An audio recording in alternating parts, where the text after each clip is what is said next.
नमस्कार दोस्तों समीक्षा इंस्टीट्यूट के यूट्यूब चैनल का बहुत बहुत स्वागत है। जैसा कि आप सभी जानते हैं कि मध्य प्रदेश लोक सेवा आयोग के मुख्यालय के बाहर खड़े हुए हैं और इस समय इधर अभी हिस्ट्री असिस्टेंट प्रोफेसर के इंटरव्यू चल रहे हैं। तो यदि आप जानना चाहते हैं कि इसमें क्या होता है या आप इसकी तैयारी कर रहे हैं तो इस वीडियो को अंत तक जरूर देखें। और यदि आने वाले समय में आपका भी इंटरव्यू है तो यह वीडियो आपको इंटरव्यू सफल बनने में बहुत बहुत मदद करेगा। हमारे साथ एक सर जुड़ चुके हैं जब अभी अपना इंटरव्यू देने आए हुए हैं, आपको बहुत बहुत धन्यवाद। अब हमारे व्यूअर्स को थोड़ी अपनी जानकारी दीजिए, आप कहाँ से हैं, आपका नाम।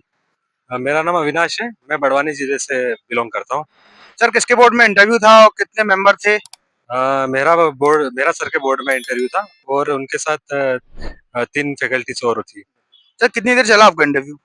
लगभग वही 8 से 10-12 मिनट चला होगा। हाँ। तो सर जैसे कि आप इंटरव्यू रूम में एंटर किए तो आपसे किस किस प्रकार के प्रश्न पूछे गए, थोड़ा क्रमबद्ध तरीके से बता सकते हैं ध्यान करके। जैसे जैसे ही अंदर गया मैंने ग्रीटिंग्स की। उसका मेहरा सर ने जो देखा कि मेरा जो इंजीनियरिंग बैकग्राउंड है बैचलर में, तो उन्होंने पूछा कि इंजीनियरिंग से इतिहास विषय का चुनाव। तो मैंने कहा सर कि सिविल सेवा की मैं प्रिपरेशन करता हूँ।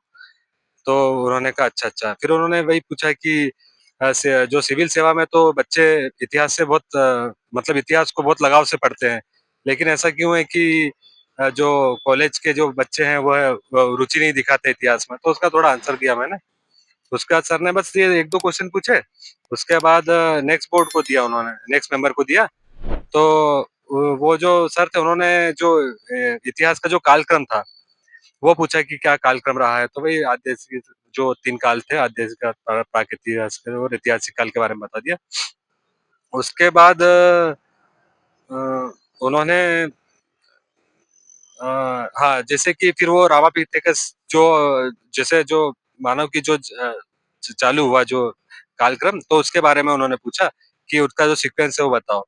तो फिर मैंने वो सीक्वेंस बताया कि रामापिथेकस, फिर ऑस्ट्रोपिथेकस, निएंडरथल, ये तो उसके बाद उन्होंने फिर अगले मेंबर को दिया। तो उन्होंने मतलब वो 2-3 क्वेश्चन उन्होंने पूछे। उसके बाद अगले मेंबर को दिया तो उन्होंने पूछा कि जैसे कि हथनोरा के बारे में पूछा उन्होंने कि जो पूरा पाषाण कालीन का कोई स्थल है। तो मैंने कहा सर हथनोरा है। तो उन्होंने कहा कि हथनोरा, तो हथनोरा क्यों फेमस है। तो फिर बताया कि मानव खोपड़ी के साक्ष्य वगैरह मिले थे वहां से। तो फिर उन्होंने कहा खोजकर्ता कौन है। तो फिर मैंने उनका खोजकर्ता का बताया। फिर उन्होंने फिर ये 3-4 क्वेश्चन है, थर्ड मेंबर ने किए। फिर जो मैडम थी फोर्थ मेंबर, उनको दे दिया। फिर उन्होंने मतलब फैक्चुअल फैक्चुअल सीधे पूछे कि कुषाण वंश की स्थापना किसने की है, शुंग वंश की स्थापना किसने की है, और सातवाहन वंश की वाहन की स्थापना किसने की थी, क्षत्रप किसने कहा जाता था, इस टाइप से।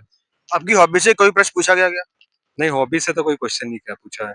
जैसे कि आपने बताया आपने ग्रेजुएशन इंजीनियरिंग है, तो इंजीनियरिंग से संबंधित कोई प्रश्न पूछे गए आपसे। नहीं नहीं, इंजीनियरिंग से बस वही पूछा कि इंजीनियरिंग छोड़ के इतिहास विषय का चुनाव, मतलब बहुत अलग चीज है ये, इसलिए वो क्वेश्चन पूछा उन्होंने। ऐसा कोई प्रश्न तो नहीं पाया कि ऐसी किसकी किताब है जिसमें इंजीनियरिंग का कोई वर्णन हो या गणित का कोई लेखा का वर्णन किया गया हो। नहीं नहीं, ऐसा तो कुछ भी नहीं पूछा उन्होंने। नहीं। और आपके गृह जिले से कोई सवाल। गृह जिले से भी कोई क्वेश्चन नहीं था। मध्य प्रदेश से कोई सवाल, 1857 की क्रांति या फिर करंट का कोई जो प्रश्न याद आ रहा हो। वो बस हथनोरा सीहोर के बारे में पूछा था। और हाँ, जो उच्च पुरा पाषाण काल है उसके बारे में पूछा था कि कहाँ से क्या। तो भीमबेटका हो गया। फिर वो जो आग की आविष्कार हुआ था, बस वो चीज बताई मैंने। हाँ, बस। वर्ल्ड हिस्ट्री से कोई क्वेश्चन पूछा गया।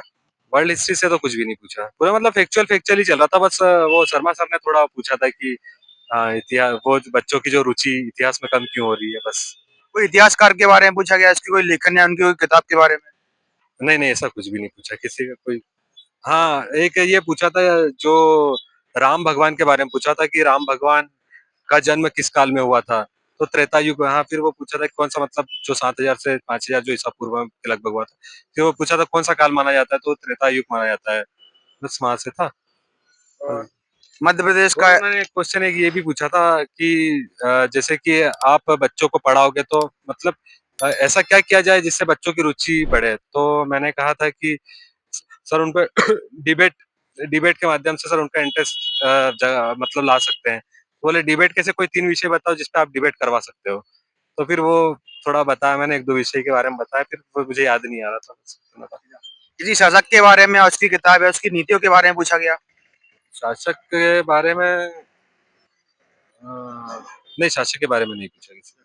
बस शासक नीति वगैरह नहीं, फिर बस वही पूछा था कि अश्वमेध किसने करवाया था, पुष्यमित्र सिंह, बस इस टाइप से। भारत के स्वतंत्रता संग्राम के बारे में या कोई स्वतंत्रता सेनानी के बारे में? मेरे से तो कोई भी क्वेश्चन नहीं हुआ था, मेडाइवल से भी कोई क्वेश्चन नहीं हुआ है, बस प्राचीन काल से ही हुआ है बस। प्राचीन काल में भी वो पाषाण काल वाला जो पोर्शन है उसी से क्वेश्चन हुए हैं बस। और कोई क्वेश्चन याद आ रहा हो जो आप बताना चाहेंगे? तो अभी तो नहीं याद आ रहा है, बस उतना ही याद। बोर्ड टीचिंग कराई क्या, कुछ लिखाया गया आपसे?